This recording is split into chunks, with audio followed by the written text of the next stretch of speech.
ಮತ್ತೊಮ್ಮೆ ವಿಡಿಯೋಗೆ ಸ್ವಾಗತ ಸ್ನೇಹಿತರೆ.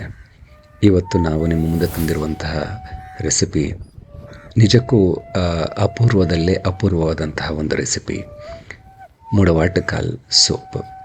ಅದು ನಮ್ಮ ಕರ್ನಾಟಕದಲ್ಲಿ ಅತಿ ಹೆಚ್ಚಾಗಿ ಕಾಣಸಿಗದೇ ಇರುವಂತಹ ಒಂದು ಗೆಡ್ಡೆಯ ಪ್ರಭೇದ. ಅತಿ ಹೆಚ್ಚಾಗಿ ಈ ತಮಿಳುನಾಡಿನ ಕೊಲ್ಲಿಮಲೈ, ಊಟಿ, ಕೋಡೈಕಾನಲ್ ಮತ್ತು ಕೇರಳದ ಭಾಗಗಳಲ್ಲಿ ಕಾಣಸಿಗುವಂತಹ ಮರದ ತೊಗಟೆಗೆ ಅಂಟಿಕೊಂಡು ಬೆಳೆಯುವಂತಹ ಒಂದು ಗೆಡ್ಡೆ, ನೆಲದಲ್ಲಿ ಮಣ್ಣಿನಲ್ಲಿ ಬೆಳೆಯದಂತಹ ಒಂದು ಬಗೆಯ ಗೆಡ್ಡೆ. ಬನ್ನಿ ಹಾಗಾದರೆ ಇದರ ತಯಾರಿ ನೋಡೋಣ. ಇಲ್ಲಿ ನಾವು ತೋರಿಸಿರೋ ಸಾಮಗ್ರಿಗಳು ಸಾಮಾನ್ಯವಾಗಿ ಒಂದು 3 ಗ್ಲಾಸ್ ಸೂಪ್ಗೆ ಆಗುವಷ್ಟನ್ನು ನಾವಿಲ್ಲಿ ತೋರಿಸಿದ್ದೀವಿ. ಮೊದಲು ಒಂದು ಈರುಳ್ಳಿ ತೊಗೊಂಡಿದ್ದೀವಿ, 10ರಿಂದ 12 ಬೆಳ್ಳುಳ್ಳಿ ಹೆಸಲು, ಮತ್ತು ಹಾಗೆ ಖಾರಕ್ಕೆ ಅನುಗುಣವಾಗಿ 1-2 ಹಸಿಮೆಣಸಿನಕಾಯಿ ಮತ್ತು ಕೊತ್ತಂಬರಿ ಸೊಪ್ಪು, ಹಾಗೆ ಕರಿಮೆಣಸು ಒಂದು ಅರ್ಧ ಸ್ಪೂನ್ನಷ್ಟು, ಅದ್ರ ಜೊತೆಗೆ ರುಚಿಗೆ ತಕ್ಕಷ್ಟು ಉಪ್ಪು, ಅರಿಶಿನ, ಲವಂಗ 1-2 ಮತ್ತು ಒಂದು ಸಣ್ಣ ತುಂಡಿನಷ್ಟು ದಾಲ್ಚಿನ್ನಿ ಅಥವಾ ಚಕ್ಕೆ, 1 ಸ್ಪೂನ್ನಷ್ಟು ಜೀರಿಗೆ, ಒಂದು ಅರ್ಧ ಇಂಚಿನಷ್ಟು ಶುಂಠಿ, 1 ಟೊಮೆಟೊನ ತೊಗೊಂಡಿದ್ದೀವಿ. ಅದ್ರ ಜೊತೆಗೆ ಇಲ್ಲಿ ಮುಡವಾಟಕಾಲ್ ಅಥವಾ ಎಲೆ ಮುಚ್ಚುಗದ ಗೆಡ್ಡೆ, ಪೂರ್ತಿ ಗೆಡ್ಡೆ ಅಲ್ಲ, ಬರೀ 2 ಇಂಚಿನಷ್ಟು, 2ರಿಂದ 3 ಇಂಚಿನಷ್ಟನ್ನ ಮಾತ್ರ ಇಲ್ಲಿ ತೊಗೊಂಡು ನಾವು ಅದನ್ನು ಸಣ್ಣದಾಗಿ ಸ್ಲೈಸ್ ಮಾಡ್ಕೊಳ್ತಾ ಇದ್ದೇವೆ. ಅದನ್ನು ಶುಂಠಿ ಥರ ಚಚ್ಚಿ ಕೂಡ ಒಂದು 10ರಿಂದ 15 ನಿಮಿಷ ಕುದಿಸಿ ಅದರ ಸಾರ ಬಿಟ್ಟ ಮೇಲೆ ಅದಕ್ಕೆ ಈ ಮಸಾಲೆನ ಹಾಕ್ಬೋದು. ನಾವಿಲ್ಲಿ ಈ ಗೆಡ್ಡೆಯ ಸಂಪೂರ್ಣ ಫಲ ಸಿಗಬೇಕು ಅನ್ನೋದ್ರಿಂದ ಅದನ್ನು ರುಬ್ಬಿ ಸೂಪಲ್ಲಿ ಬಳಸ್ಕೊಂಡಿದ್ದೀವಿ. ಮೊದಲು ಒಂದು ಕಾವಲಿ ಇಟ್ಟು ಬಿಸಿಯಾದ ನಂತರ 2 ಸ್ಪೂನ್ ಅಡುಗೆ ಎಣ್ಣೆ, ಅದ್ರ ಜೊತೆಗೆ ಹೆಚ್ಚಿಟ್ಕೊಂಡಿರುವಂತಹ ಈರುಳ್ಳಿನ ಸೇರಿಸಿ ಸ್ವಲ್ಪ ಬಾಡಿಸ್ಕೊಳ್ಳೋಣ.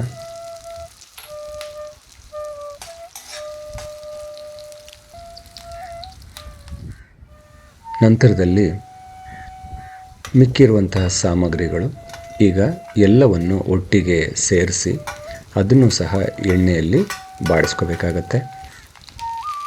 ಇದು ಸಸ್ಯಾಹಾರಿ ಸೂಪ್, ಯಾಕಂದರೆ ಮಾಂಸಾಹಾರಿಗಳು ಕಾಲ್ ಸೂಪ್ ಕುಡಿದಾಗ ಏನೆಲ್ಲ ಸತ್ವ ಲಾಭಗಳು ಸಿಗುತ್ತೋ ಅದೆಲ್ಲವೂ ಸಹ ಈ ಒಂದು ಗೆಡ್ಡೆಯ ಸೂಪ್ನಲ್ಲಿ ಸಿಗುತ್ತೆ.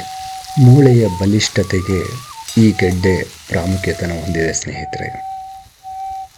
ಇಲ್ಲಿ ಸ್ವಲ್ಪ ಅರಿಶಿನ ಸೇರಿಸ್ಕೊಳ್ಳೋಣ. ಸೇರಿಸಿ ಮತ್ತೆ ಇನ್ನೊಂದು 1 ನಿಮಿಷದ ಕಾಲ ಬಾಡಿಸ್ಕೊಳ್ಳೋಣ. ಇದು ಕಿರಿಯ ವಯಸ್ಸಿನಲ್ಲೇ ಉಂಟಾಗುವಂಥ ಮೂಳೆ ಸವಳಿಕೆಯನ್ನು ತಡೆಯುತ್ತೆ. ಬನ್ನಿ ಸ್ನೇಹಿತರೆ, ಹಾಗೆ ಮಾತಾಡ್ತಾ ಈ ಬಾಡಿಸ್ಕೊಂಡಿರುವಂಥ ಮಸಾಲೆ ಜೊತೆಗೆ ತೆಗೆದಿಟ್ಕೊಂಡಿರುವಂಥ ಗೆಡ್ಡೆ ಕೂಡ ಸೇರಿಸಿ ಮಿಕ್ಸಿ ಮಸಾಲೆ ಮಾಡ್ಕೊಂಡು ಬಂದ್ಬಿಡೋಣ. ಈ ಗೆಡ್ಡೆಯ ಉಪಯೋಗ ಆಯುರ್ವೇದದಲ್ಲಿ ಅತಿ ಹೆಚ್ಚಾಗೇ ಇದೆ. ಪ್ರತಿನಿತ್ಯ ಈ ಗೆಡ್ಡೆಯ ರಸವನ್ನು ಸೂಪಿನ ಮೂಲಕ ಅಥವಾ ಬೇರೆ ಯಾವುದೋ ರೀತಿಯಲ್ಲಿ ಸೇವಿಸೋದ್ರಿಂದ 100 ಕಾಯಿಲೆಗಳನ್ನು ತಡೆಯುವಂತಹ ಶಕ್ತಿ ನಮ್ಮ ದೇಹಕ್ಕೆ ದೊರಕುತ್ತೆ ಸ್ನೇಹಿತರೆ. ಬನ್ನಿ ಸ್ನೇಹಿತರೆ, ಮಸಾಲೆ ತಯಾರಿ ಆಯಿತು. ಈಗ ಸೂಪ್ ಮಾಡೋದು ಹೇಗೆ ಅನ್ನೋದನ್ನು ನೋಡೋಣ. ನಾವಿಲ್ಲಿ ಮಣ್ಣಿನ ಪಾತ್ರೆಯನ್ನು ಕಾಯೋದಕ್ಕೆ ಇಟ್ಟಿದ್ದೀವಿ. ಬಿಸಿ ಆದಮೇಲೆ 2 ಸ್ಪೂನ್ನಷ್ಟು ಎಣ್ಣೆನ ಸೇರಿಸಿ ರುಬ್ಕೊಂಡಿರುವಂತಹ ಮಸಾಲೆನ ಕೂಡ ಎಣ್ಣೆಯಲ್ಲಿ ಹಸಿ ವಾಸನೆ ಹೋಗೋ ತನಕ ಬಾಡಿಸ್ಕೋಬೇಕಾಗತ್ತೆ.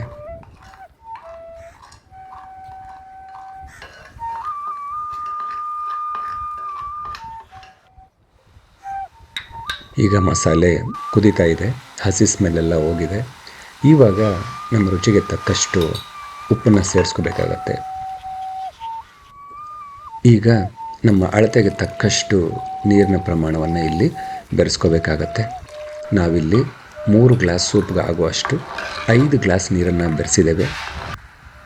ಸ್ವಲ್ಪ ಕೊತ್ತಂಬರಿ ಸೊಪ್ಪು ಸೇರಿಸಿ ಈ ಗೆಡ್ಡೆಯ ಸಂಪೂರ್ಣ ಸಾರ ಸಿಗಬೇಕು ಅಂದರೆ ಕನಿಷ್ಠ 15 ನಿಮಿಷಗಳಾದರೂ ಈ ಸೂಪ್ನ ಕುದಿಯೋದಕ್ಕೆ ಬಿಡಬೇಕು. 15ರಿಂದ 30 ನಿಮಿಷಗಳ ತನಕ ಕೂಡ ಇದನ್ನು ಕುದಿಸ್ಬೋದು. ಈ ಗೆಡ್ಡೆ ದೇಹದಲ್ಲಿನ ಸಕ್ಕರೆಯ ಪ್ರಮಾಣವನ್ನು ನಿಯಂತ್ರಣವಾಗಿಟ್ಕೊಳ್ಳೋದಕ್ಕೆ, ಮತ್ತು ಮಂಡಿವಾದ, ಕೀಲು ನೋವು, ಮೂಳೆ ಸವೆತ, ಹೃದಯ ಸಂಬಂಧಿತ ಕಾಯಿಲೆ, ಗರ್ಭಕೋಶ ಕಾಯಿಲೆ, ಹಾಗೂ ಹೆಣ್ಣು ಮಕ್ಕಳು ಇದನ್ನು ಸೇವಿಸೋದ್ರಿಂದ ಥೈರಾಯ್ಡ್ ಸಮಸ್ಯೆ, ಇರ್ರೆಗ್ಯುಲರ್ ಪೀರಿಯಡ್ಸ್ಗಳಿಂದ ಕೂಡ ಮುಕ್ತಿ ಹೊಂದಬಹುದು. ಬನ್ನಿ, ಸೂಪ್ ರೆಡಿ ಆಯಿತು, ಸವಿಯೋಣ. ಇನ್ನೊಂದು ವಿಡಿಯೋನಲ್ಲಿ ಮತ್ತೆ ಸಿಗೋಣ. ಕೊನೆಯದಾಗಿ ಈ ಗೆಡ್ಡೆಯ ಕೆಲವು ಲಾಭಗಳು ನಿಮಗಾಗಿ. ಮೊದಲಿಗೆ ಮಂಡಿ ನೋವಿನಿಂದ ಶಮನ, ಮಾಂಸಖಂಡ ಸೆಳೆತದಿಂದ ಶಮನ, ಮುರಿದ ಮೂಳೆ ಚೇತರಿಕೆ ಹಾಗೂ ಬಲಪಡಿಸುವಿಕೆ, ರಕ್ತದಲ್ಲಿದ್ದ ಸಕ್ಕರೆಯ ಅಂಶವನ್ನು ಕಡಿತಗೊಳಿಸುವುದು, ನೈಸರ್ಗಿಕವಾಗಿ ನೋವು ನಿವಾರಣೆ, ಬ್ಯಾಕ್ಟೀರಿಯಾಗಳಿಂದ ಉಂಟಾಗುವ ಸೋಂಕುಗಳಿಗೆ ನಿವಾರಣೆ, ಗಂಟಲು ಸಂಬಂಧಿತ ಕಾಯಿಲೆಗಳ ನಿವಾರಣೆ, ಉಸಿರಾಟ ಶ್ವಾಸಕೋಶ ತೊಂದರೆಗಳ ಕಾಯಿಲೆ, ಹೃದಯ ಸಂಬಂಧಿತ ಕಾಯಿಲೆ ಹಾಗೂ ಲಿವರ್ ಸಂಬಂಧಿತ ಕಾಯಿಲೆಗಳಿಗೂ ಸಹ ಇದು ರಾಮಬಾಣ ಸ್ನೇಹಿತರೆ.